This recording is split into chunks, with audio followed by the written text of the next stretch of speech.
d'abord, le mot robot vient de la langue tchèque robota, qui signifie travail forcé. Le terme de robotique est apparu en 1942 par Isaac Asimov. Un robot, ça peut donc être une machine programmable qui imite les actions d'une créature intelligente. Quand est apparu le premier robot? Quelles ont été les grandes étapes de l'histoire de la robotique? Apparu vers 3500 avant Jésus-Christ, la roue est considérée comme le premier ouvrage technique significatif de l'histoire de l'humanité. Les clepsydres, horloges à eau, furent probablement inventés vers 1600 avant Jésus-Christ en Égypte. Un des automates les plus surprenants est certainement le canard digérateur de Jacques de Vaucanson, 1738, capable de boire, manger, cancaner et digérer comme un véritable animal. Les automates autorégulés forment la base de la cybernétique. Ici, les automates ne se contentent pas d'effectuer des mouvements préprogrammés, mais interagissent avec leur environnement. Quelques exemples. Le chien électrique de Hammond et Messner, 1915, se guide à la lumière, tout comme Philidor, le chien de Henri Pirot, 1928, et le renard de Ducrocq, 1953. L'objectif de rendre les machines intelligentes a mené Alan Turing à définir en 1950 une méthode afin de tester la présence d'une conscience ou d'une intelligence au sein d'une machine. C'est le test de Turing, discuté de nos jours, mais certainement fondateur dans le domaine de l'intelligence artificielle, tout comme les travaux de John McCarthy, qui définit le thème d'intelligence artificielle en 1956. En 1963, le programme General Problem Solver préfigure l'apparition des systèmes experts tels que Dendral, 1965, programme ou outil capable de reproduire les capacités d'analyse et de raisonnement de spécialistes.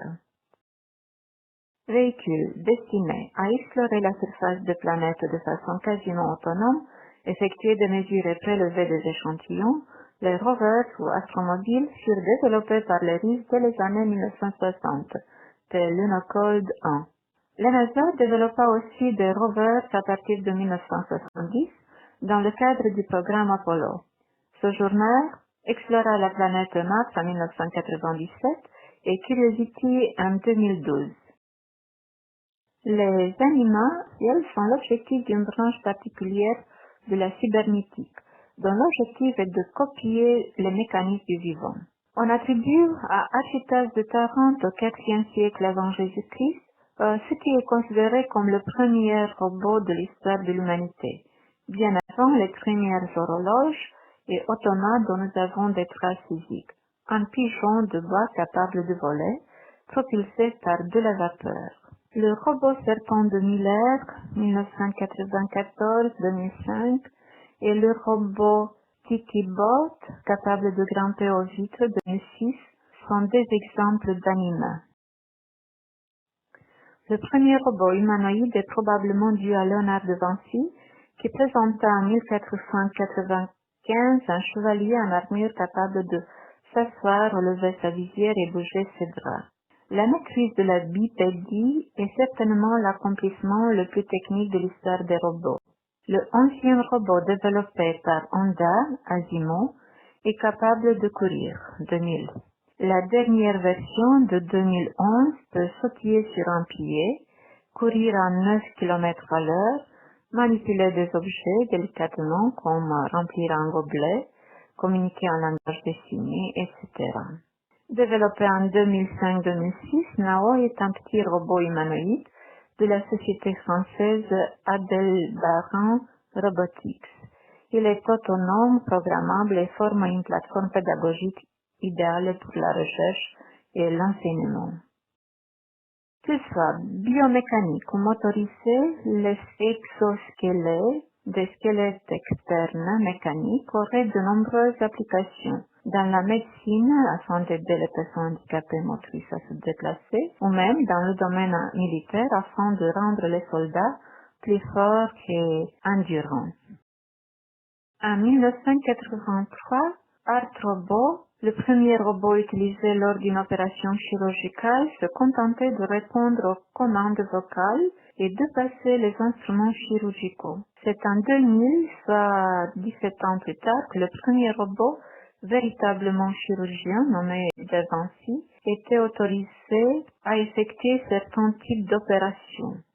Dans de nombreux métiers, les robots évitent aux opérateurs de porter de lourdes charges ou de pousser et tirer le véhicule qui les porte. L'objectif est de soulager les opérateurs des tâches pénibles et d'augmenter la sécurité et la productivité des opérations de manutention et de transport des charges. La robotique possède de nombreux domaines d'application. À l'origine, les robots sont installés pour réaliser des tâches répétitives avec une précision constante. Aujourd'hui, les robots sont implantés dans presque toutes les industries pour tous les usages. Prenons l'exemple du domaine de l'industrie, de la médecine, de l'exploration spatiale, le domaine militaire, des loisirs domestiques, le dessin, la musique, etc. Comment est fait un robot? Quelles sont ses composantes? Des pièces mécaniques composent son corps et soutiennent les parties électroniques et informatiques. Les pièces électroniques sont les capteurs qui reçoivent les signaux extérieurs, son, lumière, toucher, température, etc. et les actionneurs, moteurs, émetteurs de son, etc. Les parties informatiques sont le processeur et le logiciel pour la programmation. À tout ça, il faut rajouter une alimentation électrique. Nous pouvons donc conclure que l'intelligence artificielle est parmi nous dans la vie de tous les jours. Nous l'utilisons chaque jour dans beaucoup de domaines et elle est de plus en plus présente dans le monde. Les robots envahissent bientôt notre quotidien. Leur donner des capacités de raisonnement, d'apprentissage, de coopération entre eux ou avec l'homme sont autant de défis de l'intelligence artificielle.